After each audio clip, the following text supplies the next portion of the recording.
Hello everyone, मैं अंजलि शर्मा स्वागत करती हूँ आप सभी का सीडीपी की सीरीज में। एज यू ऑल नो कि हमने प्रीवियसली काफी कुछ कवर किया है एंड आज का जो हमारा वीडियो का टॉपिक रहेगा वो रहेगा सोशलाइजेशन। सोशलाइजेशन यानी समाजीकरण। इस प्रक्रिया से हम भली भांति परिचित हैं, तो आज जरा हम इसको देख लेते हैं कि सीडीपी में हम इसको क्यों पढ़ रहे हैं और इसका मेन पढ़ने का रीजन क्या है और इसमें होता क्या क्या। ठीक है, तो जो सोशलाइजेशन यानी समाजीकरण है वो एक ऐसी प्रक्रिया है जिसमें जो नवजात शिशु है, जो न्यूबॉर्न बेबी है, वो एक सामाजिक प्राणी बन जाता है। किसके through? Through the process of socialisation. ठीक है, अब जो नवजात शिशु है भाई, उसका तो अभी अभी जन्म हुआ है, उसको समाज के रीति रिवाज, उसको समाज के बारे में, समाज में कैसे बिहेव करते हैं, कैसे बात करते हैं, ठीक है, कैसे लोगों से इंटरेक्ट करते हैं, ये सारी चीजें उसको नहीं पता होती। तो ये सारी चीजें वो धीरे धीरे क्या करता है, over the period of his developmental stages वो इनको सीखता है, ये सारी बातें वो सीखता है। और ये जो सारे बिहेवियर्स है इनको हम क्या बोलेंगे? सोशल बिहेवियर या फिर सोशल रोल्स बोलते हैं। ठीक है, तो आइए देख लेते हैं कि बच्चा यहाँ पे क्या क्या सीखता है। कुछ हैबिट सीखता है, कुछ उसके दृष्टिकोण बनते हैं, कुछ वैल्यूज सीखता है, वो नैतिकता, मूल्य, उसके कुछ बिलीव्स आते हैं, बनते हैं। ठीक है, समाज को, संस्कृति के बारे में, उसकी सामाजिकता, जो जीवन के तौर तरीके हैं या फिर बातचीत करने के तरीके, ये सारी चीजें वो सीखता है। जैसे कि कल्चर, स्किल्स, लैंग्वेज और सोशल बिहेवियर उसको पता लगता है कि भाई सोशली हमें कैसे बिहेव करना होता है। अब ये सारी चीजें होती कैसे हैं? ठीक है, अब जो इन्फेंसी स्टेज है उसमें बच्चा जो है 0 से 2 ईयर हमें उसका पीरियड पता है। तो 0 से 2 ईयर में बच्चा जो है वो कहाँ से सीख सकता है, किसके साथ इंटरेक्ट करेगा? वो करेगा अपनी फैमिली के साथ इंटरेक्ट। फैमिली में आ जाएंगे उसके पेरेंट्स, उसके सिबलिंग्स आ जाएंगे, मतलब बहन भाई, और उसके ग्रैंड पेरेंट्स आ जाएंगे। ठीक है, तो अब इन्हीं लोगों का अनुकरण करेगा वो। ठीक है, ये लोग जैसे बिहेव कर रहे हैं, जैसे बात कर रहे हैं, जैसे एक दूसरे को ट्रीट कर रहे हैं, घर में जो परिवार में एक दूसरे को कितनी इज्जत दी जा रही है, ठीक है, कि एक दूसरे का कितना ध्यान रखा जा रहा है, कितनी केयर की जा रही है, आपस में जो बॉन्डिंग है फैमिली में वो कितनी अच्छी है। ठीक है, तो ये सारी चीजें बच्चा धीरे धीरे ऑब्जर्व करेगा, इसको इमिटेट करेगा यानी अनुकरण करेगा इन चीजों का। और यहीं से उसकी सोशलाइजेशन यानी उसके समाजीकरण का जो प्रक्रिया है या जो प्रोसेस है वो स्टार्ट हो जाती है। ठीक है, तो बच्चा कुछ बेसिक डिसिप्लिन भी सीखता है अपने फैमिली से या फिर अपने आसपास से। तो क्या कहता है कि जो समाजीकरण है ना, ये एक कॉन्टिन्यूअस यानी कि एक निरंतर लाइफ लॉन्ग प्रोसेस होती है। बिल्कुल, समाजीकरण कभी इंसान का रुक नहीं सकता। आप एक परिवेश से दूसरे में चले जाएंगे, दूसरे से तीसरे में चले जाएंगे। अब जैसे इन्फेंसी स्टेज में बच्चा सिर्फ घर पे है, ठीक है, तो उसका घर का परिवेश है। अब उसके बाद चाइल्डहुड में वो स्कूल में जाएगा, तो घर वाले परिवेश से वो जो परिवेश उसका चेंज हुआ स्कूल का, फिर वो कॉलेज में जाएगा। मतलब ऐसे ऐसे धीरे धीरे उसका एनवायरनमेंट चेंज होता जा रहा है। फिर उसकी जॉब वगैरह लगेगी तो उसका वर्क कल्चर आ जाएगा वहां पे। ठीक है, तो ये सारी चीजें हैं। दैट मीन्स जो सोशलाइजेशन है, जो समाजीकरण है, वो कभी भी उसका रुक नहीं रहा, वो कॉन्टिन्यूसली एक लाइफ लॉन्ग प्रोसेस वो चलती जा रही है। ठीक है, जो सोशलाइजेशन है वो जो चाइल्ड है उसको एक रिस्पॉन्सिबल और उसको एक पार्टिसिपेटिंग मेंबर बना देती है। किसका? सोसाइटी का। बिल्कुल, क्यों? क्योंकि उसको इंटरेक्ट करना लोगों से आ जाता है, उसको समाज की समझ होने लग जाती है, तो वो सोसाइटी के साथ फिर क्या करने लग जाता है, इंटरेक्ट करने लग जाता है और अपने कुछ ड्यूटीज भी वो उनको भी वो फॉलो करता है। फिर अगर हम अब इसकी प्रॉपर डेफिनेशन को समझें ये सारी चीजें पढ़ने के बाद, तो डेफिनेशन क्या कहती है? द प्रोसेस, मतलब socialisation is the process where individual learns to play various roles necessary for effective participation in the society. बिल्कुल सही बात है। नेक्स्ट अगर हम आते हैं कि देख लेते हैं भाई जो समाजीकरण है उसके क्या क्या टाइप्स हैं, यानी उसके क्या क्या प्रकार हो सकते हैं। तो इसके 5 टाइप्स को मेजरली डिवाइड किया गया है सोशलाइजेशन को 5 टाइप्स में। फर्स्ट जो आता है वो क्या है? प्राइमरी सोशलाइजेशन यानी प्राथमिक समाजीकरण। नेक्स्ट हमारा आता है सेकेंडरी सोशलाइजेशन यानी द्वितीयक समाजीकरण। फिर ऐसे ही developmental socialization, anticipatory socialization and resocialization. तो आइए इनको डिटेल में जान लेते हैं कि ये क्या क्या कहते हैं। फर्स्ट आ गया हमारा क्या? Primary socialisation. प्राइमरी सोशलाइजेशन में क्या होता है कि जो बच्चा जन्म के बाद अपनी फैमिली के साथ, अपने पेरेंट्स, अपने ग्रैंड पेरेंट्स, अपने सिबलिंग्स के साथ जो पहली बार उसका समाजीकरण का वो दायरा बन रहा है, ठीक है, तो वहां पे उसका कौन सा सोशलाइजेशन है, प्राइमरी सोशलाइजेशन होता है, यानी प्राथमिक समाजीकरण होता है। तो प्राथमिक जो समाजीकरण है ना, ये बिगनिंग होती है किसकी, सोशलाइजेशन प्रोसेस की ये बिगनिंग होती है, जैसे कि इसके family member, sibling, parents, grand parents से जब ये इंटरेक्ट करता है। अब फैमिली से बच्चा बहुत कुछ सीखता है। हम कहते हैं कि जो इंसान है उसका कैरेक्टर है या उसका जो बिहेवियर है वो रिफ्लेक्ट करता है कि वो कैसी फैमिली से, कैसे परिवेश से आता है। बिल्कुल सही बात है। क्यों? क्योंकि जो बच्चा है वो अनुकरण करता है अपनी फैमिली मेंबर्स का, कि भाई उसके फैमिली मेंबर्स हैं, उनमें आपस में कितनी ज्यादा स्ट्रॉन्ग बॉन्डिंग है, कितनी ज्यादा उनमें आपस में रिस्पेक्ट है, कितने ज्यादा वो एक दूसरे का ध्यान रखते हैं। तो ये सारी चीजें, ये सारी वैल्यूज जो है हमें हमारी फैमिली से सीखने को मिलती है। और क्योंकि ये बहुत ही छोटी एज में बच्चा ये सारी चीजें सीख रहा है, ये सारी चीजें ऑब्जर्व कर रहा है, तो ये लाइफ लॉन्ग उसके साथ चलती है ये वैल्यूज। तो अगर मान लो वो देखता है कि जो उसके फादर है या उसकी मदर है वो उसके ग्रैंड पेरेंट्स का की काफी रिस्पेक्ट करते हैं, तो वो भी क्या करेगा, इमिटेट करेगा इस चीज को, और वो भी अपने ग्रैंड पेरेंट्स की रिस्पेक्ट करेगा। लेकिन अगर इसका उल्टा वो ऑब्जर्व करता है तो वो भी इसका उल्टा ही अनुकरण करेगा, ठीक है, वो भी फिर डिसरिस्पेक्ट करना ही सीख जाएगा। उसको लगेगा कि जो ग्रैंड पेरेंट्स है उनसे ऐसे ही बिहेव किया जाता है, ठीक है। तो इसलिए बहुत ज्यादा जरूरी होता है कि जो बच्चे की इनिशियल डेवलपमेंट की स्टेजेस हैं उसमें उसको बहुत अच्छा परिवेश दिया जाए, बहुत अच्छा फैमिली का जो एक पॉजिटिव एनवायरनमेंट, एक वार्म एनवायरनमेंट उसको दिया जाए वहां पे। नेक्स्ट हम बात कर लेते हैं किसकी, सेकेंडरी सोशलाइजेशन यानी द्वितीयक समाजीकरण की। It is the socialisation in which a child learns to be acceptable in a smaller group. अब देखो भाई, बच्चा जो है चाइल्डहुड स्टेज में अब क्या कर रहा है, एंटर कर रहा है, यानी कि वो जो किंडरगार्टन है या फिर प्ले स्कूल है वहां पे उसने जाना स्टार्ट कर दिया। तो वहां पे वो एक स्मॉल ग्रुप का, मतलब एक ग्रुप का हिस्सा बन गया है। वो अभी तो वो सिर्फ घर पे था अभी तक, इन्फेंसी तक। तो अब चाइल्डहुड में उसके छोटे छोटे स्मॉल ग्रुप्स बन जाते हैं, जैसे कि वो पार्क जाता है, वहां पे उसका एक ग्रुप बन गया। जैसे कि बस में मान लो वो जा रहा है, स्कूल जा रहा है, या फिर जो प्ले वे जा रहा है वहां पे उसका फ्रेंड्स का एक ग्रुप बन गया, स्कूल में उसका एक ग्रुप बन गया।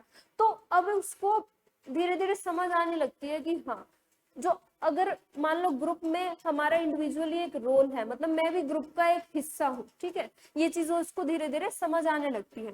तो यहाँ पे काफी कुछ सीखता है बच्चा। क्या क्या सीखता है, कुछ वैल्यूज सीखता है, कुछ एटीट्यूड्स, मतलब कुछ बिहेवियर्स, उसके कुछ बिलीव्स डेवलप होते हैं, क्योंकि बच्चे आपस में बहुत इंटरेक्ट करते हैं, बहुत बातचीत करते हैं। तो जो वो एक्सचेंज ऑफ आइडियाज उनका हो रहा होता है ना, तो वो काफी कुछ एक दूसरे से सीखते हैं। तो उसी को तो हम समाजीकरण कह रहे हैं। और वो कैसा, इसका द्वितीयक समाजीकरण रहेगा। जैसे कि नेबरहुड के जो आपस में पड़ोस के बच्चे हैं उनके साथ जब वो इंटरेक्ट करेगा, स्कूल में उसके दोस्त बन गए हैं, एक ग्रुप बना है, पार्क में, लाइब्रेरी में, या फिर जहां पे भी, ठीक है। तो नेक्स्ट बात कर लेते हैं किसकी, डेवलपमेंटल सोशलाइजेशन की, यानी विकासात्मक समाजीकरण की। अब विकासात्मक समाजीकरण में क्या होता है कि हम एक स्किल पे फोकस करते हैं, ठीक है। किस पे फोकस कर रहे हैं, हम एक स्किल पे फोकस कर रहे हैं। और उस स्किल के, जब हम उस स्किल को सीख रहे हैं उसके दौरान जो हमारा विकास हो रहा है, जो हमारा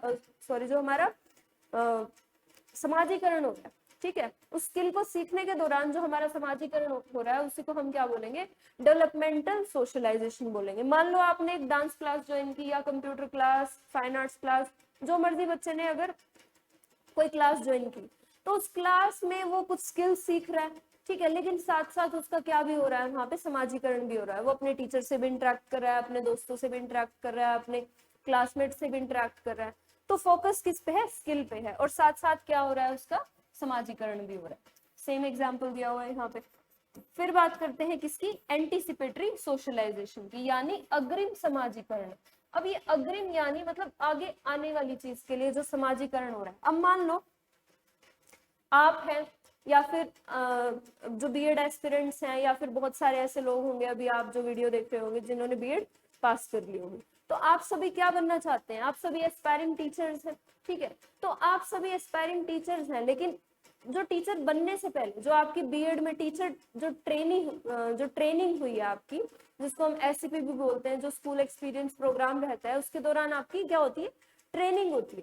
तो उस ट्रेनिंग में आपको क्या सिखाया जाता है, उस ट्रेनिंग में आपको ये सिखाया जाता है कि जब आप आगे एज अ टीचर बच्चों को पढ़ाओगे, ठीक है, बच्चों के साथ एज अ टीचर आप इंटरेक्ट करोगे, तो आपको उनके साथ कैसे इंटरेक्ट करना है, कैसे आपको वहां पे जो है चीजों को हैंडल करना है, ये सब सिखाया जाता है। तो ये सब किस में आ जाएगा, हमारा एंटीसिपेटरी सोशलाइजेशन में आ जाएगा, यानी अग्रिम समाजीकरण में आ जाएगा। क्यों? क्योंकि हम अभी एक आगे आने वाली सिचुएशन को, मतलब आगे आने वाली सिचुएशन के लिए हम क्या हो रहे हैं, रेडी हो रहे हैं, उसके लिए हम अपने आप को प्रिपेयर कर रहे हैं। ठीक है, तो यही बात कहता है क्या, अ पर्सन प्रैक्टिसेस और accepts the values and norms of a group where he anticipates joining in the future, जहां पे वो क्या कर रहा है, फ्यूचर में वो ज्वाइन करना चाहता है उस प्रोफेशन को, उस ग्रुप को या फिर उस कम्युनिटी को। तो उसकी वैल्यूज या उसके जो नॉर्म्स हैं, जो रूल्स हैं, रूल्स एंड रेगुलेशंस है, या फिर एक कोड ऑफ कंडक्ट है, उसको वो पहले से ही क्या कर रहा है, अपने बिहेवियर में, अपने इंटरेक्शन के प्रोसेस में, अपने लोगों से बातचीत करने के तरीके में वो उसको लेके आ रहा है पहले से। ठीक है, तो नेक्स्ट बात कर लेते हैं भाई रीसोशलाइजेशन की। देखो वर्ड लगा है री, यानी एक बार फिर से, यानी पुनः, जो पुनः समाजीकरण हो रहा है। अब पुनः समाजीकरण का क्या मतलब है कि रिजेक्टिंग प्रीवियस बिहेवियर। मान लो बच्चे का एक बार क्या हो गया, सोशलाइजेशन यहाँ पे हो गया। अब इसकी डेफिनेशन से पहले मैं आप इसको सीधा एक एग्जांपल से समझाना चाहूंगी। मानुषी छिल्लर के बारे में आप सब जानते होंगे, ठीक है, मिस इंडिया मिस वर्ल्ड बनी थी 2017 की। तो अगर आपने थोड़ा सा उसके बारे में रिसर्च किया हो तो she was a medical student. पहले वो क्या थी, एक मेडिकल स्टूडेंट थी। उसके बाद जो है धीरे धीरे उन्होंने अपनी मेडिकल की पढ़ाई बीच में छोड़ी, या फिर बाद में शायद कंटिन्यू करी। तो उन्होंने क्या किया, फिर उनका इंटरेस्ट था इसमें, जो मतलब मिस वर्ल्ड और ये सब में। तो उन्होंने वहां पे अपना जो है स्टार्ट की चीजें, और then she became the Miss World. तो अब उन्होंने पहले जिस परिवेश में थी, वो एक मेडिकल कॉलेज में थी, और अब जिस परिवेश में वो आ गई है, now she has become an actress. तो अब इसका जो परिवेश है, इस पर्सन का जो परिवेश है वो बिल्कुल डिफरेंट हो गया है, मतलब चेंज हो गया, एक मेडिकल कॉलेज से और एक एक्ट्रेस वाली फील्ड में, प्रोफेशन में आना। ठीक है, तो ये क्या हुआ है, इसका समाजीकरण जो है वो यहाँ पे रीसोशलाइजेशन हुआ, पुनः समाजीकरण हुआ। यानी प्रीवियसली जो उसका बिहेवियर था चीजों को लेके, या पैटर्न्स थे, उनको उसने क्या किया है, एक तरह से रिजेक्ट किया है, एंड उसने कुछ नई बिहेवियर्स को यहाँ पे एक्सेप्ट किया है, ताकि वो अपनी लाइफ में जो है आगे बढ़ सके। ठीक है, एक अनदर लाइफ को वो लीड कर सके यहाँ पे। तो ये भी जो चीज है हमारे साथ पूरी थ्रू आउट द लाइफ जो है ये चीज होती रहती है, क्योंकि पुनः समाजीकरण हमारा अक्सर होता है। मान लो किसी कोई इंसान है जो उसने अपनी जॉब चेंज कर ली, ठीक है, तो उसने अपना प्रोफेशन चेंज किया। अगर उसने अपना प्रोफेशन चेंज किया तो पिछले प्रोफेशन के कुछ रूल्स थे, कुछ कोड ऑफ कंडक्ट थे, ठीक है, उनको वो भूल के एक नए प्रोफेशन में आ रहा है, एक नए सेटिंग में वो क्या हो रहा है, अपने आप को ढाल रहा है। तो वो क्या हो रहा है, उसका पुनः समाजीकरण हो रहा है। ठीक है, when a person moves abroad, ये एक बहुत अच्छा एग्जांपल है। ठीक है, जब एक जो व्यक्ति है वो विदेश जाता है, तो यहाँ पे अब अगर वो विदेश जा रहा है मान लो, तो जो हमारे मान लो इंडिया का एग्जांपल लेते हैं, हमें जो इंडिया में हम ग्रीट करते हैं लोगों को, यानी एक दूसरे से नमस्ते कहते हैं, या फिर राम राम, या फिर जो भी हम आपस में बोलते हैं। ठीक है, अब कोई जो पर्सन है वो यूएस चला गया, या जो इंग्लैंड चला गया, कहीं भी चला गया वो, तो वहां जाके वो नमस्ते नहीं बोलेगा। दैट मीन उसका जो सोशलाइजेशन है यहाँ कुछ और तरीके से हुआ था, और वहां जाके उसको पुनः मतलब रीसोशलाइजेशन अपना करना पड़ेगा, वहां उस कंट्री में, उस परिवेश में अपने आप को एक तरह से वहां पे एडजस्ट करने के लिए। ठीक है, तो ये दोनों एग्जाम्पल हमने समझ लिए। अब जो सोशलाइजेशन है वो दो तरह से हो सकता है, एक तो फॉर्मल सेटिंग में और एक नॉन फॉर्मली या फिर इनफॉर्मली। अब जो फॉर्मल सोशलाइजेशन है यानी औपचारिक जो समाजीकरण है वो कैसे होता है, it happens through direct instruction from the educational institutions. बिल्कुल जैसे जो स्कूल में आपको जो बातें सिखाई जा रही है, जो मॉरल वैल्यूज सिखाई जा रही है, या फिर जो डिसिप्लिन के बारे में सिखाया जा रहा है, या फिर कोऑपरेशन के बारे में सिखाया जा रहा है, वो क्या है, डायरेक्ट इंस्ट्रक्शंस के थ्रू अगर आपको सिखाया जा रहा है तो वो आपका कहलाएगा क्या, फॉर्मल सोशलाइजेशन। जैसे कि जो टीचर है हमें मॉरल वैल्यूज वगैरह बताता है, या फिर जो रूल्स को ओबे करना, ये सारी चीजें हम सीखते हैं, रूल्स एंड रेगुलेशंस को ओबे करना, तो ये सारी चीजें आ जाएंगी किसमें, फॉर्मल यानी औपचारिक सोशलाइजेशन में। अब आते हैं किस पे, नॉन फॉर्मल सोशलाइजेशन पे, अनौपचारिक समाजीकरण। ये कब होता है, it happens through agencies like home. देखो यहाँ पे कोई भी फॉर्मल सेटिंग नहीं है, आपके लिए कोई बेंच लगा के और प्रॉपर आपको 8 से 2 बिठाया नहीं जा रहा है और कुछ सिखाया, ऐसी चीजें नहीं सिखाई जा रही है कि भाई आप डिसिप्लिन में रहो और ये सब, मतलब बोल के इंस्ट्रक्शंस के थ्रू नहीं हो रहा है ये, लेकिन इनडायरेक्टली ये चीज हो रही है, मतलब नॉन फॉर्मली हो रही है ये चीज, घर से, आपके परिवार से, आपके कल्चर से, आपके रिलीजन से, धर्म से और मीडिया से भी। ठीक है, तो अब नॉन फॉर्मल सोशलाइजेशन में बच्चा बहुत कुछ सीखता है, यहाँ पे भी लैंग्वेज सीखता है, अपने रीति रिवाज, अपने कल्चर के बारे में, वैल्यूज, मॉरल वैल्यूज वगैरह के बारे में सीखता है। फिर बात कर लेते हैं किसकी, एजेंट्स ऑफ सोशलाइजेशन की, यानी जो समाजीकरण है वो किस किस जो एजेंसी के थ्रू जो समाजीकरण वो हो सकता है। तो सबसे पहले बात करते हैं किसकी, फैमिली की बात कर लेते हैं। तो जो फैमिली है भाई, उससे बच्चा क्या सीखता है, लैंग्वेज एक्विजिशन सीखता है। बिल्कुल, अगर एक बंगाली फैमिली में एक बच्चे का जन्म हुआ है तो वो बंगाली ही सीखेगा, वो वहां पे हिंदी कैसे सीख पाएगा, क्यों, क्योंकि उसका परिवेश ही ऐसा है, वहां पे सब बंगाली बोल रहे हैं। ठीक है, अब कोई बच्चा ऐसे परिवार में उसने जन्म लिया जहाँ पे सब इंग्लिश बोलते हैं, तो वो इंग्लिश ही बोलेगा बचपन से, उसको हिंदी इतनी मुश्किल लगेगी जितनी हमें इंग्लिश लगती है। ठीक है, तो अब लैंग्वेज एक्विजिशन हो गया, या फिर रिलेशनशिप्स की आपस में, रिलेशनशिप्स में जो लव है, जो वार्मथ जो हमारे पेरेंट्स से हमें मिलती है, या फिर जो केयर मिलती है, सपोर्ट मिलता है, ये सारी चीजें भी उसको सीखने को मिलेंगी।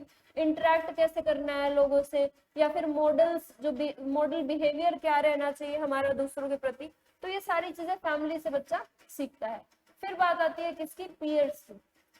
पीयर्स यानी ऐसे जो हमारे दोस्त हो गए, मतलब हमारी ही एज लेवल पे जो है, मतलब जो बच्चे की एज लेवल पे है और बच्चे की जितनी ही मेच्योरिटी उनमें, ठीक है, और सेम वो डेवलपमेंटल स्टेज पे चल रहे हैं, कुछ कॉमन इंटरेस्ट भी हो सकते हैं या फिर कॉमन जेंडर के हो सकते हैं, तो उनको हम क्या बोलेंगे, पीयर्स बोलेंगे। तो पीयर्स से वो क्या क्या सीखता है, कुछ कुछ एक्टिविटीज सीखता है, नए नए ट्रेंड सीखता है कि भाई आजकल ट्रेंड में क्या चल रहा है, फैशन में क्या चल रहा है, ये सारी चीजें सीखता है। फिर स्कूल की बात कर लेते हैं, स्कूल से वो डिसिप्लिन सीखता है, सोशल सेटिंग या वैल्यूज के बारे में सीखता है, ग्रामर के रूल्स सीखता है, एंड अदर जो लाइफ से या फिर सोशल कंडक्ट से रिलेटेड रूल्स है वो भी यहाँ पे उसको सीखने को मिलता है। सोशल ग्रुप से वो बहुत कुछ सीखता है, जो एथनिक बैकग्राउंड है, मीन्स आप किस एथनिसिटी से बिलोंग कर रहे हैं, यहाँ पे उस एथनिसिटी के लोगों की बिलीव्स, उसकी वैल्यूज, उसके कस्टम यानी रीति रिवाज भी उसको यहाँ पे सीखने को मिलते हैं। तो ये कुछ हमारे एजेंट्स दे रखे हैं, जैसे रिलीजन, धर्म से हमें क्या सीखने को मिल रहा है। ठीक है, हर धर्म के कुछ गाइडलाइंस होते हैं कि कैसे इंसान को जीवन व्यतीत करना चाहिए, वो सारी चीजें उसको सीखने को मिलती हैं। गवर्नमेंट से वो जो गवर्नमेंट की पॉलिसीज हैं या जो गवर्नमेंट ने लॉ बनाए हैं, ठीक है, या जो हमारे कॉन्स्टिट्यूशन में लॉज हैं वो उसको सीखने को मिलते हैं, उनके प्रति उसका समाजीकरण होता है। ठीक है, मीडिया से उसको बहुत कुछ सीखने को मिलता है। और ये जो फैक्टर है मीडिया, ये आजकल बहुत ज्यादा इंपॉर्टेंट रोल प्ले करता है किसमें, चिल्ड्रन की सोशलाइजेशन में। ठीक है, वर्क एनवायरनमेंट से बच्चा बहुत कुछ सीखता है। तो ये सारे क्या हो जाएंगे, एजेंट्स या फिर एजेंसीज ऑफ सोशलाइजेशन, जो सोशलाइजेशन यानी समाजीकरण के लिए क्या है, रिस्पॉन्सिबल है। अब एजेंट्स ऑफ सोशलाइजेशन में एक और बात कर लेते हैं किसकी, जो प्राइमरी एजेंट या फिर जो सेकेंडरी एजेंट। प्राइमरी एजेंट क्या क्या होंगे, जो हमारी इमीडिएट फैमिली है, यानी बिल्कुल जिनसे हम डायरेक्टली इंटरेक्ट करते हैं, immediate family, and extended family also. अब ये एक्सटेंडेड फैमिली क्या होता है भाई, एक्सटेंडेड फैमिली देखो, एक्सटेंडेड फैमिली में ना 3 जनरेशन आ जाती है आपकी, कितनी जनरेशन आ जाती है, 3 जनरेशन। उसमें बच्चा, बच्चे के पेरेंट्स और उसके grand parents of both side, maternal and paternal, दोनों साइड के। ठीक है, तो ये हमारी क्या बन जाती है, एक्सटर्नल फैमिली बन जाती है। तो प्राइमरी जो एजेंट्स होते हैं समाजीकरण के एक बच्चे के लिए, वो उसकी इमीडिएट फैमिली और उसकी एक्सटेंडेड फैमिली होती है। नेक्स्ट है सेकेंडरी एजेंट्स ऑफ सोशलाइजेशन, मतलब जो इनके बाद आते हैं, फ्रेंड्स आते हैं आपके, पीयर्स आते हैं, टीचर्स आते हैं, मीडिया, जो सोशल मीडिया का बच्चे यूज करते हैं, वो सारी चीजें। सो आज की वीडियो में इतना ही, और सोशलाइजेशन को कवर करेंगे कंप्लीटली नेक्स्ट वीडियो में। Thank you.